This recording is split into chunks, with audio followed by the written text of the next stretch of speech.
Humingi ng paumanhin si PNP Health Service Director Police Brigadier General Portia Manalad dahil sa pagkukulang sa pagpapatupad ng face mask protocol sa PNP General Hospital.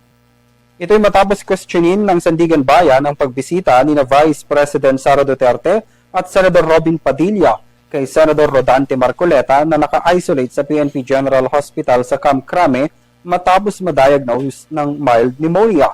Matatandang bumisita ang Vice Presidente noong Martes kay Senador Marcoleta, isang araw matapos itong hindi dumalo sa impeachment trial sa Senado.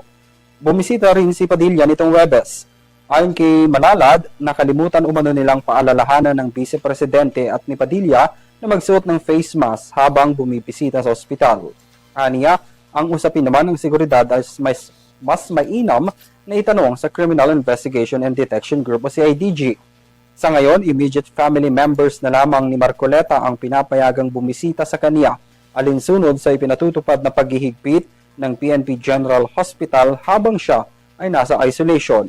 Inaasahan namang ililipat si Marcoleta sa New Quezon City Jail sa Payatas, kung saan makukulong din ang mga kapwa niya akusado na sina Representative Michael Defensor o dating Congressman Mike Defensor, Joseph Espiritu at Aristotel Viray.